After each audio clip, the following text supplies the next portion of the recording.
Hi everyone, I am drayushdhoka and I'm a final year student from BJ Medical College, Pune. First, this is going to be a short introduction about my upcoming series of podcasts, and then we will start with the actual podcast.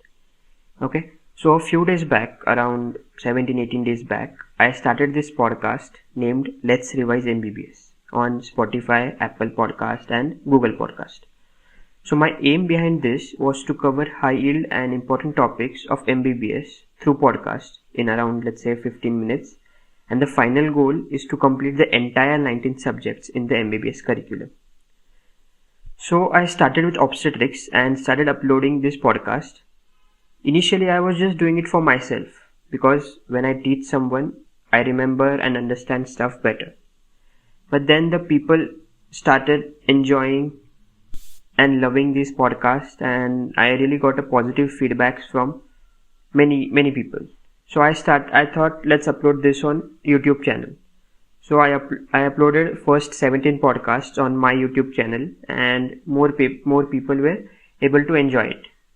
But then Nakia and I decided that if we put this up on the Medicawesome YouTube channel, many more people will be able to enjoy and learn from it.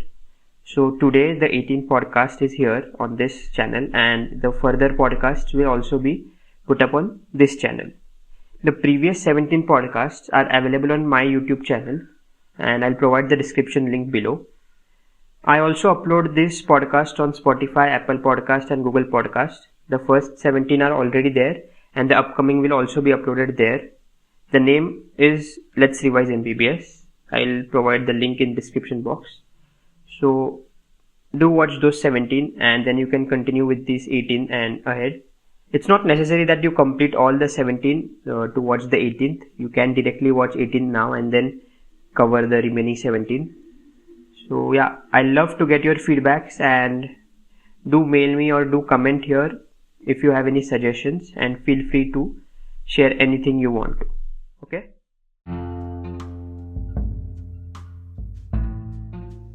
Welcome to podcast 18 of Let's Revise MBBS, and our today's topic is Rh negative pregnancy.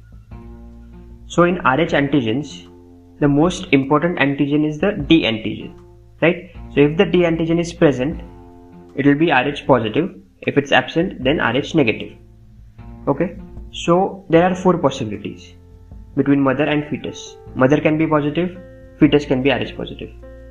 No problem. Mother can be positive, fetus can be negative. Again, no problem. Mother can be negative, fetus can also be negative. Again, that's okay. But if mother is negative, mother is Rh negative, and fetus is Rh positive, then there might be a problem. But why? Why is this a problem? Because, let's see. Now, fetus has Rh positive RBCs, mother has Rh negative RBCs. So, mother till now was never exposed to Rh antigen, but this fetus is having Rh positive antigens, right? So these RBCs obviously will not cross the placenta and go into the mother during the time of pregnancy. But when there is delivery happening, or any time during the pregnancy, if there was any sort of trauma, some amount of blood from the fetus is going to leak into the mother's blood or mother's blood vessels. Okay, and these are Rh positive RBCs, and this will stimulate response. So the mother's immune system will start forming antibodies against Rh antigen, against the D antigen, right? Initially these are IgM, but later they get converted to IgG antibodies. But till this time the fetus is already delivered, right? So even if the antibodies are formed, it's not going to harm the first baby. Okay, but the problem is when the second baby, when she conceives the second time, she's already having antibodies against Rh antigen, and these are IgG type. So when she conceives next time, and if the fetus is Rh positive, these antibodies can cross the placenta and affect the second fetus. Okay, that's why mother Rh negative and fetus Rh positive can be a problem if we don't intervene. So what should we do? The first step, if the mother is Rh negative, the first step is to check the husband's blood group. check whether he is positive or negative. If he is negative, no need to worry, because negative, the fetus is going to be obviously negative. But if the husband is positive, we need to consider that fetus is also positive and do the next workup accordingly.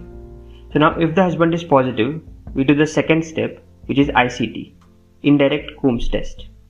Okay, this we do to check if there are any antibodies present in the mother. So ICT can either be negative or positive. Most of the time it is negative. Why? Because mother was never exposed to D antigen, right? So most of the time the ICT is negative. So if it is negative, it means that mother is not having antibodies against Rh antigen, so it is a low risk pregnancy. If ICT is positive, that means that the mother is already having antibodies against the D antigen, and that pregnancy is known as high risk pregnancy. Okay, now first we will see the management of ICT negative pregnancy. So if the indirect Coombs test comes out to be negative, then that patient is called as category 1 patient. For these patients, we give anti-D antibodies at 28 weeks, and the dose of this is 300 microgram, okay, which is also equal to 1500 international units. So 1 microgram corresponds to 5 international units. Okay, so why do we give this at 28 weeks? Actually, this is a prophylactic dose. In case there is any mixing of blood from fetus to mother between 28 to 40 weeks, or between 28 weeks to time of delivery, then it will not stimulate the mother's immune system. Rather, whatever anti-D we are giving, that will destroy the D antigen or Rh positive RBCs, and the mother's immune system will not be stimulated. So at 28 weeks, we must give these anti-D antibodies, and the second dose is given after delivery. Okay, so after there are highest chances of mixing of blood after delivery. So anti-D is to be given within 72 hours of delivery. Again, the dose is same, 300 micrograms. Okay, in case there is severe exposure during delivery, like there is a lot of mixing of blood during delivery, then we need to do a test which is known as KB test, Kleihor-Betke test. But when can this happen? When can severe exposure happen? So in case there is abruptio placenta, or during twin pregnancy, or if we remove the placenta manually, then there are chances of higher amount of blood of fetus mixing into the mother's blood, right? So at that time, if that's the case, we do a test which is KB test, Kleihor-Betke test. So do you remember we talked about APT test in the third podcast? Okay, so the principle of KB test is similar to that of APT test. So the fetal hemoglobin HbF is resistant to alkali as well as acid, but the mother's hemoglobin, which is Hba, is not resistant. So we use this principle.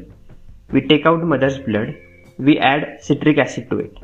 So when we will add citric acid, the mother's RBC will get hemolyzed, but the fetus RBC will remain intact. Now we take this on a slide, see it under a high power field, and count how many fetal RBCs are there, right? If we see 20 RBCs, that means 1 ml of fetal blood has been passed from the fetus to the mother. Likewise, we count the number of fetal RBCs we can see, and then predict the amount of fetal blood that may have gone into the mother's body.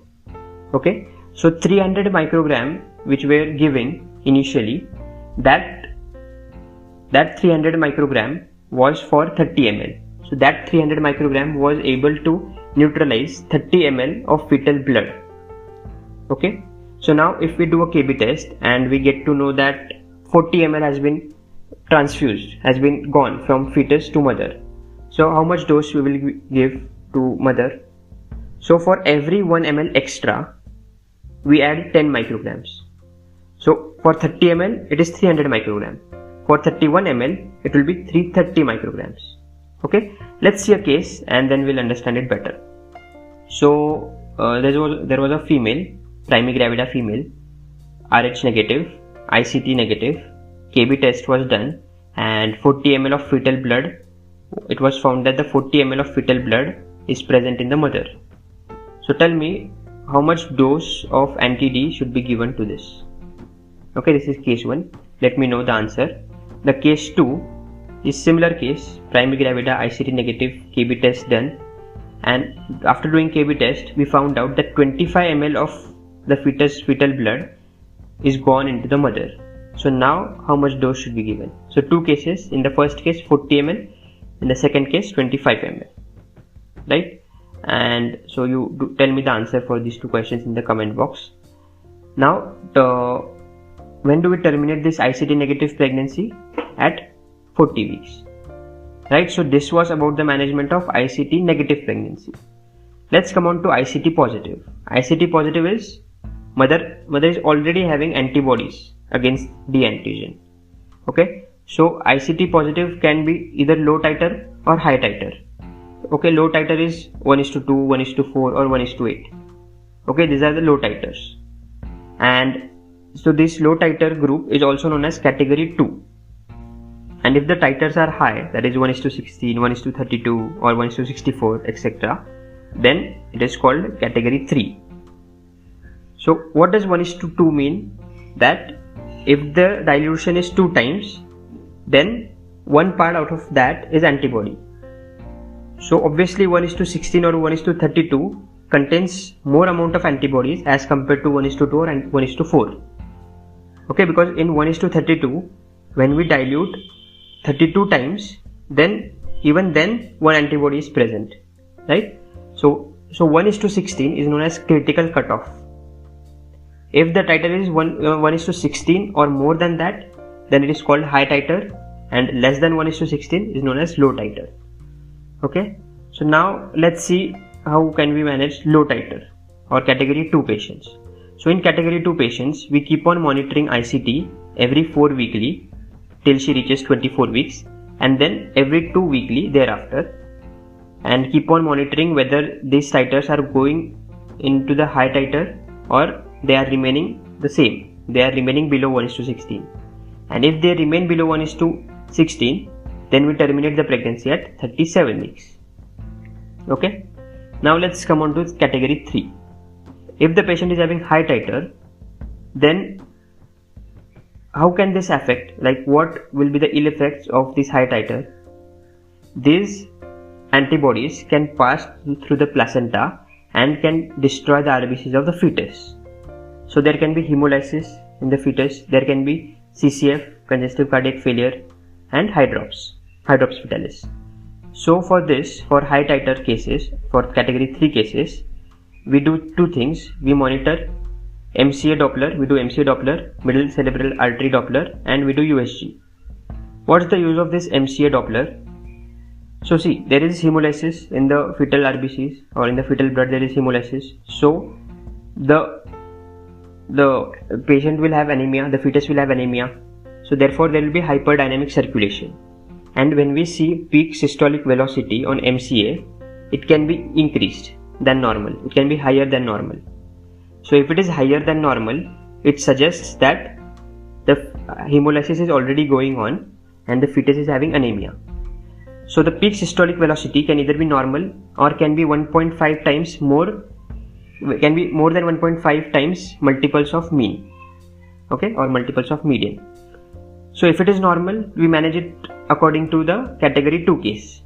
But if the peak systolic velocity is more than 1.5 multiples of median, then we see the week of gestation.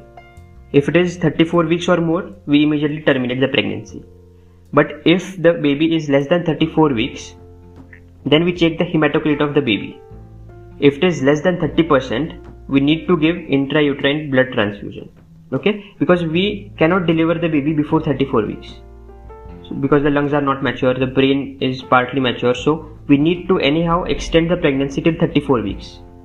So if the baby is less than 34 weeks, we check the hematocrit. If the hematocrit is okay, then we wait. But if the hematocrit is less than 30%, then we give intrauterine blood transfusion, right? So this was about middle cerebral artery Doppler. Now we also do USG to check hydrops fetalis. So what will be the features of eye drops? There will be pleural effusion, pericardial effusion, there can be scalp edema. So scalp edema is one of the earliest sign and it is also known as Buddha sign. Okay, right. And there is one more syndrome which is mirror syndrome. So what is this? So in Rh negative pregnancy, the mother has placentomegaly and also she may suffer from PIH, pregnancy induced hypertension. So due to this, there is edema in the mother and also polyhydramnios. So even the baby is having hydrops fetalis and even the mother is having some kind of edema and polyhydramnios. So they are mirroring each other. That's why this is known as mirror syndrome, right?